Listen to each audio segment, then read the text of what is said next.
Hello, everyone. Holly Hansen here with the Texan News. Today, I had the opportunity to visit with State Senator Paul Bettencourt, who since 2015 has represented portions of Northwest Harris County, and including portions of Houston, Cypress, and Tomball, Texas. Senator Bettencourt sits on 9 committees in the state Senate, and today we had a chance to talk about elections upcoming here in Harris County. Talked about property tax relief measures, crime in Harris County, and the current fracas going on between the Democrats and Republicans on Harris County Commissioner's Court over raising taxes. He also gave us a little glimpse of what to expect in next year's 2023 legislative session. Thanks so much for listening. Hello, everyone. Holly Hansen here with State Senator Paul Bettencourt, who has represented the northwestern portion of Harris County, including Houston, Cypress, and Tomball, since 2015. Senator Bettencourt sits on several committees, including higher education, and finance, and also chairs the Committee on Local Government. But before going into the Senate, Senator Bettencourt served as the tax assessor collector and voter registrar for Harris County. And so he brings to us quite a lot of knowledge about taxes and about elections. Senator, thank you so much for joining us today. So, Holly, thanks for having me. Well, great. We would like to ask you a couple of questions about elections to start with. Now, you are in the enviable position of not having an opponent in this election, and so we don't have a whole lot to talk about. Definitely. Yeah. Okay, that's right.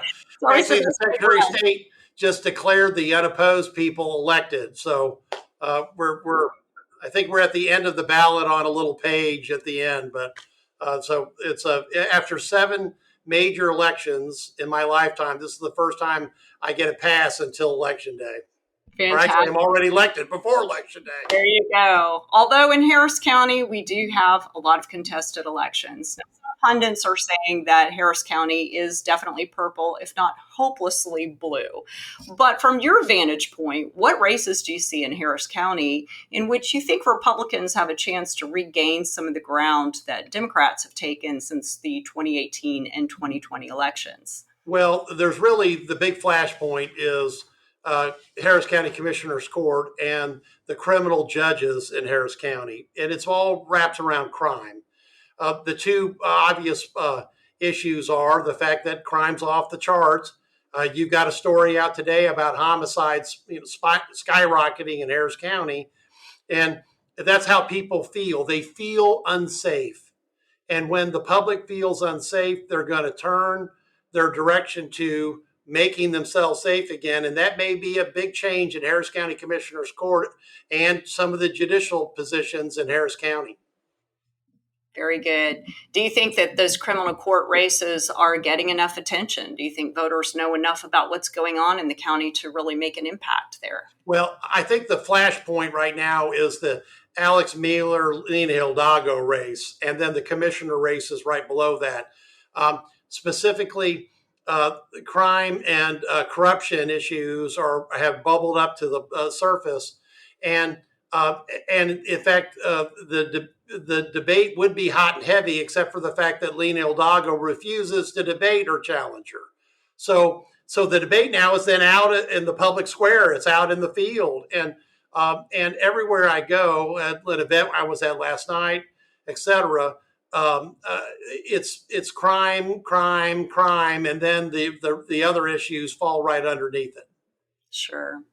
Well, as the former tax assessor, collector, and voter registrar in Harris County, you do have a lot of knowledge about what the county does to maintain voter rolls. Last week in the public sphere, Lena Hidalgo took her opponent to task, Alexandra Del Moral Mueller, and accused her of being extreme for suggesting that the county needed to do more to purge those voter registration rolls. She even compared that to being an election denier. What do you have to say to that? And do you think that Harris County is doing enough to maintain those voter rolls properly? Okay, well, the answer to the last question is no. They're not doing enough to maintain the voter rolls, and that's why I have to pass legislation like Senate Bill 1111 that says you can't register at a 2 by 3 inch PO box. You can get your mail there, but you don't live there. Okay. and the county has yet to implement that. We probably have 4,800 people still at private PO boxes. Now, it's just flat laughable that that Judge Hidalgo claims what she did about Alex Miller. Well, because the last time she claimed that John Whitmire is a MAGA supporter. Now, let's think about this. John Whitmire is the dean of the Senate and just got reelected in Democrat primary, but yet she's claiming nearly the same thing about John Whitmire as she just did about Alex Miller. It's laughable. If it wasn't a serious race, the line I used in a hearing, because we were talking about crime and its impact on property taxes, is I think Judge Hidalgo has just lost reality with the comparison of John Whitmire to a MAGA supporter, much less further comparison of Alex Miller. You know what? She needs to get out of calling people names, yelling that people are lying at press conferences, and debate Alex Miller, go back to the facts and let the public make a decision on who should be county judge in Harris County. I think if she debates, I'm pretty sure that Alex Miller will win it. But we'll see whether or not she has a chance to do it. Very good. Now, although you are not on the Criminal Justice Committee in the Senate, you are on the Finance Committee. And over the summer, you heard some. Oh, no, I am on the Criminal Justice Committee. Excuse me. My mistake. I'm actually on 9 now. 9 committees. I missed that in the bio. Oh, my goodness. State Affairs, Education, Local Government Chair, several special commissions in the Committee for Public Safety in Texas. But go ahead. Well, you have a lot of knowledge there. But I wanted to jump back to a hearing that you held in the Finance Committee earlier this summer. I think it was the Finance Committee. Maybe it was Criminal Justice. But you heard from District Attorney of Harris County, Kim Ogg, a Democrat, and she came and talked to you about the Damon Allen Act and some of the reforms to bail policy that we've had in the state. Was there anything in Ogg's testimony that surprised you about what's going on in Harris County? Well, there's Kim Ogg, another person that Judge Lena Hidalgo attacks because she's talking about what's really happening with crime in Harris County. Now, what happened in that particular committee hearing is I got interested in this when I heard about a case by the name, it's really a sad case of Caitlin Rose Infinger. She was murdered by her husband, who got out on bond twice on public PR bonds, personal reconnaissance bonds, by the same judge, even though the last time the judge saw that alleged defendant, he had in between murdered her cat and then chloroformed it and then beat Rose Caitlin Infinger up. So he gets out again, and 48 hours later, she's dead. Now, that bill I filed, and then the Damon Allen Act came along, of which I was a co-sponsor of. And basically, we're doing everything we can to try to put guidelines in to keep judges from just getting out over their skis to the point where they're making the community unsafe. And they're doing it by releasing people on personal reconnaissance and PR bonds like popcorn. And when people do, that means they get out and maybe they've had multiple bonds working. Sometimes it's 6, 7, or 8 bonds that they've been released on. And they go from assault with a deadly weapon to murder. So that hearing was the first assistant attorney, Mitchum, and the DA standing up saying, here are the stats. The evidence is unbelievably clear. And we need to pass more legislation on bond reform to make sure that judges can't do what they've been doing in Harris County, which at the end of the day, by Crime Stopper statistics, is over 180 people murdered by people let out from jail on a bond, and sometimes on 6, 7, or 8 bonds. It's a deplorable, sickening situation. And look, the DA had a lot of guts to stand up, because as soon as she did, she got attacked.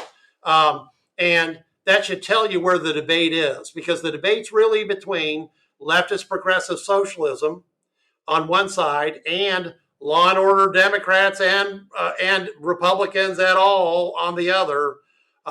because this doesn't play well with the public.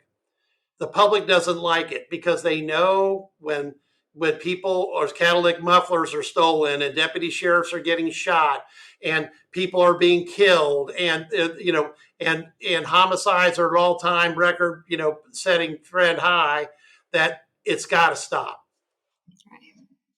All right, let's shift a little bit to one of your favorite topics, I believe, which is property taxes. You carried a lot of legislation in the last session championing some property tax relief. What can you tell us about those measures that were passed last year and in what ways are they helping property owners this year save on their tax bills? Well, the good news is that a lot of property tax relief was passed, and it just in time to get fully engaged before people would jump off an appraisal cliff. Because if we didn't have these relief measures, they would be jumping off an appraisal cliff at this point. Now, what these measures do is as values go up, tax rates come down. And two bills, SB2, House Bill 3, one for cities and counties, the other for schools, is basically forcing down tax rates. Now, that's been very strong relief statewide on school district maintenance and operation taxes. We do have a problem with school districts clawing back debt rates, and in some cases, actually going to the voters to try to wipe out all of the M&O relief that the state provides. But in cities and counties, we've seen surprising positive results. City of Austin's cut their tax rate by 9 pennies. Washington County cut it by 12 pennies. There's a big fight that broke out in Harris County Commissioner's Court. And when it did, the commissioners walked out like they did in Brazos County, and they're going to force the tax rate back down to the no new revenue rate, which means another 5 penny reduction. And that's a great news to Harris County taxpayers because they get $250 million that they don't have to spend now. They get to keep it in their pocketbooks. So lots of positive results with as values go up, rates come down, and especially if you're in Homestead and in the hearings we had last week in Austin, in Travis County, if you're a Homestead, your tax bill is going to be down compared to what it was last year. We had Tara, many other statewide organizations testify to that. So we'll see how far that trend goes out from the state's capital. And would you explain, and it is very confusing, what we call the no new revenue rate? Does that mean that, for example, Harris County won't have any additional revenue at that rate? What does that mean? No, and that's part of the debate right now. And now the no new revenue rate, these are devices designed to constrict the amount of money taxing units can raise their property tax levy. How much they can raise taxes on everybody.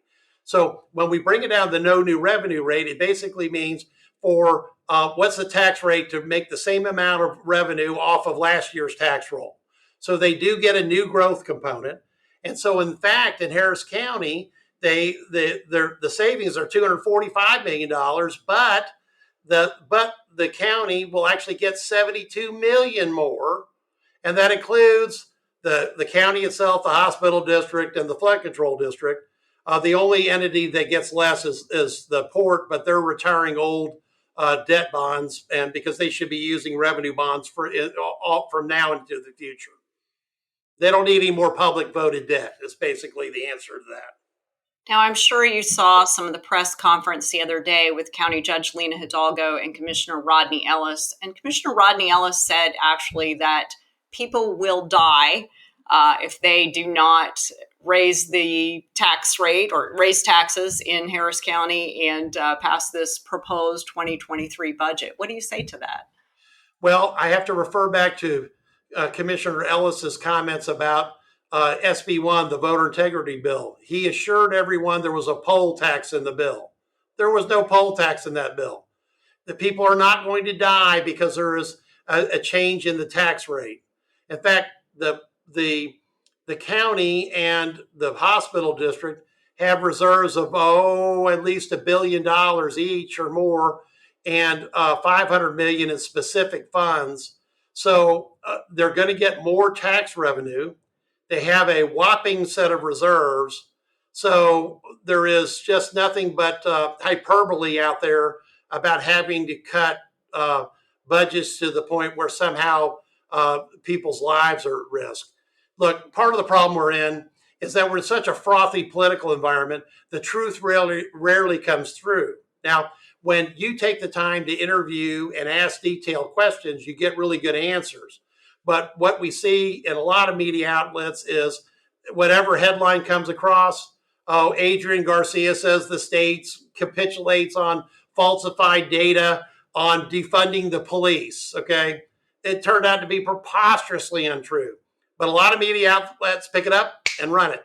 And here's a case where somebody is absolutely letting out a bold-faced lie, but people pick it up and run with it because they don't understand that because of the Federal CARES Act and there's so much money in the hospital districts across the state, school districts, county, cities, even the state itself. People that are claiming they don't have reserve accounts are just preposterously blowing it, their credibility of the public. It's a lot of money floating around out there. I mean, it's billions and billions. I mean, it's Carl Sagan. Yes, billions and billions matter out there and that's how much local government has right now. So the sky is falling is not true. And the federal government has turned on that printing press, and all that money is here in local government and state governments from coast to coast. All right. So shifting to post-election, as you go into this next legislative session, what do you expect to be the first order of business when you gavel in January? Well, the first order of business is always and must pass a budget. So the question is what type of surplus are we going to have at that point? Latest projection is $27 billion, except that just this week we have seen recession warnings from China, massive increase in inflation, even with energy costs coming down, basic core foodstuffs is on its way up. So we're going to have a surplus to start with, and then a lot of demands on it. And that's really going to be the big issue of the beginning of the session, because fortunately for every Texan, we have a balanced budget amendment. And because of that, we actually do have to balance the budget in Texas. And that's the number one thing, because I practice what I preach, which is, I don't like big tax and spend local governments, and I certainly don't like that at the state level. And we should be returning portion of that money back to taxpayers because it's their money in the first place. Now, all that's going to be debated and discussed at length, and it should, because that's our number one reason for being in the state. With the one bill we must pass is a budget. Very good. And do you anticipate seeing any further property tax relief for homeowners in the state of Texas this year? Well, there's been a lot of plans that have been announced. Lieutenant Governor's talking about, plan raising homestead exemptions, looking at the gas tax, et cetera. Governor's talking about really a plan that was what the Senate passed, which was having a portion of the excess or general revenue spent on property tax relief. So we're going to have lots of things to discuss, and really the one thing I enjoy about this job is that because we do have a balanced budget amendment, it will make sense at the end. What's happening now with the federal government is it never makes sense, because at this point in time, a president can snap his fingers and spend $1 trillion by Wharton School of Business estimation on an executive order on debt, relief for student loans. And so, but that can't happen in Texas because you can't do that without an appropriation. And really, even the federal government shouldn't be doing that without a law that was passed, like the CARES Act was passed by a Democrat House and a Republican Senate. Very good. Well, thanks so much for your time. We appreciate you and look forward to seeing what will happen next year and in this upcoming election. Well, stay tuned, because the Texan has lots of good stories. I know because I read it regularly. Thanks so much.